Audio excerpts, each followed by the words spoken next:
CES 2026의 핵심 딱 한마디로 짚어달라고 하셨죠. 올해 메시지는 아주 명확했습니다. 더 많은 AI가 아니라 어디에나 존재하는 AI. 지금까지는 저 멀리, 클라우드 속에 사는 신 같은 존재였던 AI가 있잖아요.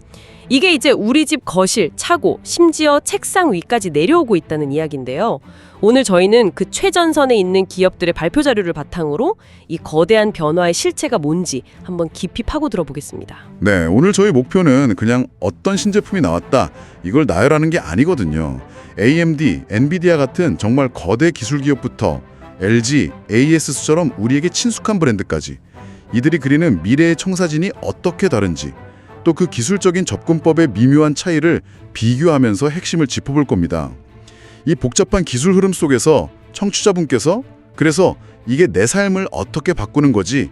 이 가장 본질적인 질문에 대한 실마리를 찾아가실 수 있도록 도와드리겠습니다. 좋습니다. 그럼 이 모든 혁신의 심장부, 그리고 근원부터 시작해보죠. AI가 아무리 똑똑해져도 결국 이 모든 건 어마어마한 연산 능력, 즉 컴퓨팅 파워가 없으면 불가능한 일이잖아요. 이 분야의 두 거인 AMD와 엔비디아가 어떻게 미래 AI의 뇌를 만들고 있는지부터 한번 들여다보죠. 먼저 AMD의 리사수 CEO 이야기부터 꺼내야겠네요. 기조연설 무대에 올라서 아주 자신감 넘치는 한마디를 던졌습니다. You ain't seen nothing yet. 아직 시작도 안 했다. 네, 아직 아무것도 보지 못했다는 거죠. AI 컴퓨팅에 대한 수요가 우리가 상상하는 것 이상으로 폭발하고 있다는 그런 선언이었습니다. 여기서 정말 상상을 초월하는 숫자가 나오더라고요. 요타플롭스라는 단위인데 1 뒤에 0이 무려 24개나 붙는다고요. AMD가 앞으로 5년 안에 전 세계가 10요타플롭스 이상의 컴퓨팅 파워를 필요로 할 거라고 예측했는데 이게 2022년하고 비교하면 무려 1만 배에 달하는 성능입니다. 솔직히 감도 잘 안 오는데 대체 왜 이렇게 말도 안 되는 규모의 연산 능력이 필요한 건가요? 바로 그 질문에 대한 답을요, 오픈 AI의 공동 창업자 그렉 브록먼이 정말 잊을 수 없는 이야기로 들려줬습니다. 휴일에 한 직원의 남편이 다리가 아파서 응급실에 갔는데 의사는 단순 근육통으로 진단했답니다. 그런데 좀 찝찝한 마음에 집에 와서 증상을 챗GPT에 입력해봤더니 혈전일 가능성이 있으니 당장 응급실로 돌아가라는 답을 얻었다는 거예요. 세상에, 그래서요? 진짜였나요? 네, 실제로 다리랑 폐에서 혈전이 발견됐습니다. 조금만 늦었어도 정말 치명적일 수 있었던 상황을 AI가 구해낸 거죠. 그렉 브록먼은 이 이야기를 하면서 이런 진단을 더 빠르고 정확하게 내리고 신약을 개발하고 기후변화를 해결하려면 지금보다 훨씬 더 많은 컴퓨팅 파워가 필요하다고 강조했습니다. 추상적인 숫자가 아니라 사람의 생명을 구하는 데 쓰이는 힘이라는 거죠. 와, 요타플롭스라는 단어가 갑자기 다르게 들리네요. 단순한 기술 경쟁이 아니라 인류의 난제를 풀기 위한 경쟁이라는 현실감이 확 느껴집니다. AMD가 발표한 무게 3.2톤짜리 AI 시스템 헬리오스나 트랜지스터 3,200억 개를 넣은 MI855X GPU 같은 괴물들이 바로 그런 미래를 위한 벽돌인 셈이군요. 그렇죠. 그런데 재밌는 건 경쟁사인 엔비디아의 젠슨 황 CEO는 조금 다른 각도에서 미래를 제시했다는 점입니다. 그는 물리적 AI, 피지컬 AI의 시대가 시작됐다고 선언했어요. 잠시만요. 물리적 AI요? 그게 무슨 뜻이죠?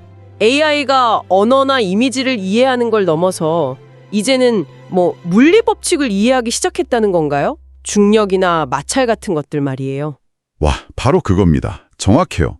책 GPT 같은 언어 모델이 디지털 세계의 법칙을 마스터했다면 이제 AI는 현실 세계가 어떻게 작동하는지를 배우고 있다는 거죠. 이를 위해 엔비디아가 만든 게 바로 코스모스라는 파운데이션 모델입니다. 이건 언어가 아니라 세계 그 자체를 학습해요. 물리 법칙에 기반한 수많은 가상현실, 그러니까 합성 데이터를 만들어내서 그 안에서 AI가 스스로 세상의 이치를 깨우치게 하는 방식입니다. 이건 정말 패러다임이 바뀌는 이야기 같은데요. 그런데 이런 엄청난 모델을 돌리려면 기존의 칩 성능 향상 속도로는 어림도 없었을 텐데요. 정확히 보셨습니다. 무어의 법칙이 이제 한계에 부딪힌 거죠. 그래서 엔비디아가 말 그대로 극단적인 선택을 했습니다. 극단적인 선택이라면요? 보통은 칩을 하나씩 순차적으로 개발하잖아요. 근데 CPU, GPU, 네트워킹 칩까지 서로 다른 역할을 하는 6개의 새로운 칩을요, 한꺼번에 처음부터 다시 설계하는 극한의 동시 설계에 돌입한 거죠. 이건 정말 전례가 없는 일입니다. 그 결과물이 바로 차세대 AI 슈퍼컴퓨터 베라 루빈 플랫폼이군요. 이전 세대보다 AI 성능이 5배나 높다고 해서 다들 놀랐죠. 근데 여기서 다이나모 KV 캐시라는 기술이 특히 궁금했습니다. 이게 AI의 생각 속도를 높여주는 기술이라고 하는데 좀 더 쉽게 설명해 주실 수 있나요? 물론이죠. 오늘날의 거대한 AI 모델을요, 생각을 한번 할 때마다 도서관 전체를 처음부터 끝까지 다 읽어야 하는 천재라고 한번 상상해 보세요. 엄청나게 똑똑하긴 한데 반응은 끔찍하게 느리겠네요. KB 캐시는 이 천재에게 완벽한 사진 같은 기억력을 선물하는 것과 같습니다. 가장 최근에 했던 생각들, 가장 자주 쓰는 정보들을 초고속 메모리에 저장해두고 프로세서 바로 옆에 붙여놓는 거예요. 덕분에 AI는 더 이상 매번 도서관을 뒤질 필요 없이 훨씬 빠르고 기민하게 반응할 수 있게 됩니다. AI의 체감 지능을 끌어올리는 핵심 기술인 셈이죠. 비유가 정말 귀에 쏙쏙 들어오네요. 그럼 이 두 거인의 전략을 정리해보면 둘 다 어마어마한 컴퓨팅 파워를 향해 달려가고 있긴 한데 방향이 좀 다른 것 같습니다. 네, 아주 중요한 지점입니다. AMD는 ROCm이라는 대방형 소프트웨어 생태계를 밀면서 모두를 위한 AI를 외치고 있어요. 누구나 자신들의 칩을 쉽게 활용할 수 있게 문을 열어두는 뭐랄까 안드로이드 같은 전략이죠. 아, 개방형 생태계. 반면에 엔비디아는 칩부터 쿠다라는 소프트웨어, 자율주행 솔루션까지 모든 걸 직접 만들고 통제합니다. 마치 애플처럼요. 강력한 그들만의 성체를 쌓아 올리고 그 안에서 모든 것이 완벽하게 돌아가게 만드는 폐쇄형 생태계 전략입니다. 이건 단순히 기술 경쟁이 아니라 미래 AI 개발의 주도권을 누가 줄 것인가에 대한 일종의 철학 전쟁에 가깝습니다. 이 엄청난 힘이 데이터 센터라는 거대한 뇌 속에서 만들어지고 있다는 건 알겠습니다. 그런데 진짜 질문은 이거죠. 그 힘이 어떻게 우리에게까지 닿을 수 있을까요? 그 해답을 찾기 위한 전쟁이 바로 우리 책상 위에서 벌어지고 있더군요. 바로 AI PC 이야기입니다. 맞습니다. PC는 더 이상 우리가 시키는 일만 하는 도구가 아니죠. 우리의 의도를 먼저 파악하고 작업을 도와주고 심지어 우리를 대신의 일을 처리하는 파트너로 진화하고 있습니다. 이 분야에서 ASS의 행보가 참 흥미로웠습니다. 모든 것을 위한 AI PC라는 슬로건 아래 정말 작정하고 제품을 쏟아냈어요. 네, 저도 봤습니다. 990g짜리 초경량 노트북부터 화면이 2개인 듀얼 스크린 노트북까지 라인업이 화려하더군요. 그런데 솔직히 이런 생각이 들었습니다. 그래서 이 강력해진 AI PC로 우리가 뭘 할 수 있는 거죠? 단중히 챗봇 응답이 조금 빨라지는 것 말고 이게 왜 게임 체인저가 될 수 있는지, 소위 말하는 킬러 앱은 대체 무엇일까요? 아주 날카로운 질문입니다. 사실 그게 지금 업계 전체의 화두죠. 답은 3가지 키워드에 있습니다. 바로 프라이버시, 속도, 그리고 오프라인입니다. 예를 들어 민감한 회사 기밀 자료나 개인 건강 정보를 굳이 클라우드로 보내지 않고 내 PC 안에서 안전하게 분석하고 요약할 수 있게 되는 거죠. 인터넷이 끊겨도 AI 비서는 계속 작동하고요. AMD 키노트에서 리퀴드 AI가 보여준 프로액티브 에이전트 시연이 그 미래를 아주 잘 보여줬습니다. 아, 그거요.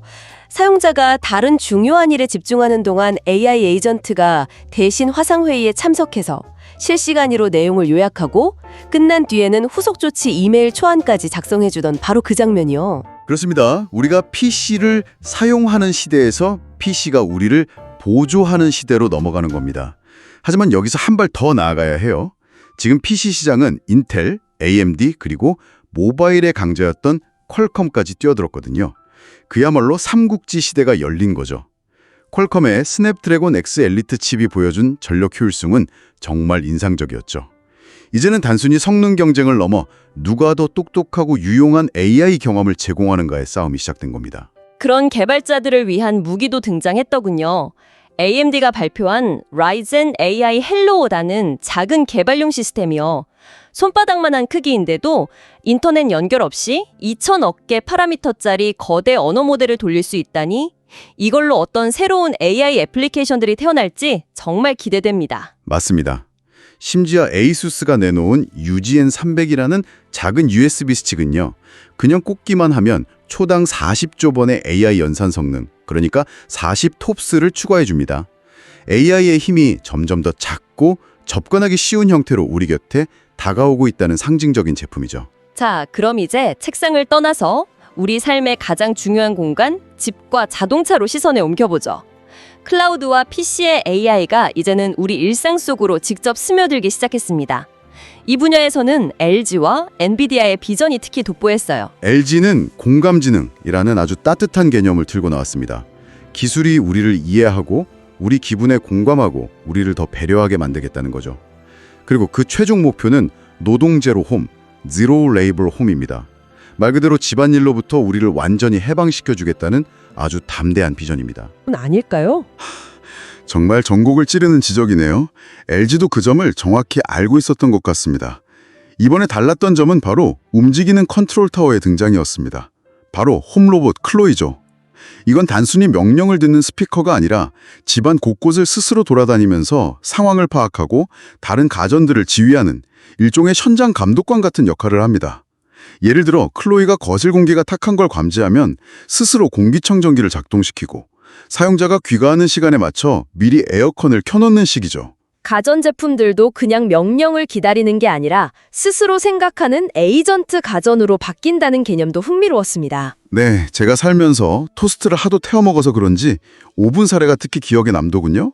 오븐이 내장된 카메라로 크루아상이 가장 완벽한 황금빛으로 구워지는 순간을 스스로 판단해서 조리를 멈춘다는 거예요. 사용자는 그냥 크루아상 구워줘 라고 말만 하면 되는 거고요.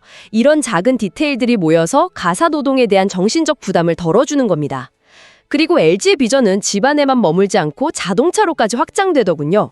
자동차 앞유리가 거대한 증강현실 디스플레이로 변해서 길 안내를 해주는 모습은 정말 인상적이었습니다. 그렇죠.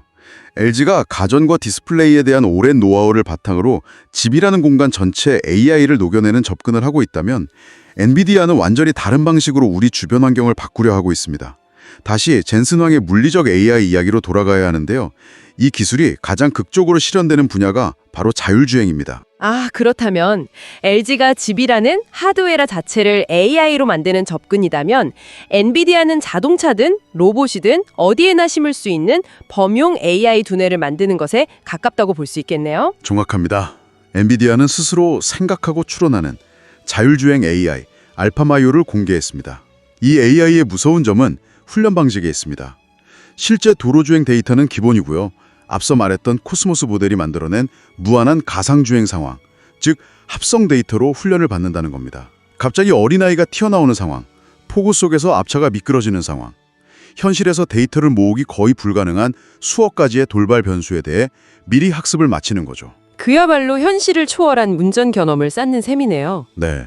그리고 이게 더 이상 먼 미래의 기술이 아니라는 게 중요합니다. 메르세데스 벤츠와의 파트너십을 통해 올해 1분기부터 실제 차량에 이 기술이 탑재된다고 하니 물리적 AI가 도로 위를 달리는 모습을 곧 보게 될 겁니다. 결국 두 회사 모두 우리의 주변 환경이 스스로 우리를 이해하고 예측해서 정신적, 육체적 부담을 덜어주는 미래를 향하고 있다는 공통점이 있죠. 자, CES 2016을 관통하는 거대한 흐름을 따라와 봤습니다. 수조 개의 연산을 처리하는 데이터 센터에서 시작해서 우리 책상 위 PC를 거쳐 마침내 우리 집 부엌과 자동차까지. 올해의 핵심은 의심의 여지 없이 AI everywhere, 어디에나 스며드는 AI였습니다. 마지막으로 한 가지 통찰을 덧붙이고 싶습니다. 이번 CES를 통해 우리는 산업 간의 경계가 완전히 허물어지는 모습을 목격했습니다. AMD나 엔비디아 같은 반도체 회사가 직접 AI 모델을 만들고 LG 같은 가전 회사가 자동차의 미래를 이야기합니다. 이제 기술의 초점은 단순히 성능 수치를 높이는 것을 넘어 이 기술이 우리 삶에 어떤 실질적인 가치를 주는가로 완전히 이동했습니다. 혈전을 진단해 생명을 구하고 지루한 집안일에서 하루 한 시간을 돌려주고 운전을 더 안전하게 만들어주는 것처럼 말이죠. AI가 나 대신 회의에 들어가고 로봇이 알아서 저녁 메뉴를 고민해주는 미래. 오늘 우리가 나눈 이야기들이 그 미래가 더 이상 상상이 아님을 보여주는 것 같습니다. 바로 그 지점에서 우리가 함께 고민해볼 질문이 생겨납니다. 이 똑똑하고 능동적인 AI에게 우리는 점점 더 많은 것을 위임하게 될 겁니다. 청취자분께도 한번 여쭙고 싶습니다. 우리의 일을 대신해주는 AI의 역할이 커질수록 우리 자신의 역할은 어떻게 변해야 할까요? 우리는 어떤 일을 기꺼이 AI에게 맡길 것이며 그럼에도 불구하고 어떤 인간적인 판단과 가치를 이 기술의 중심에 끝까지 남겨둬야 할까요?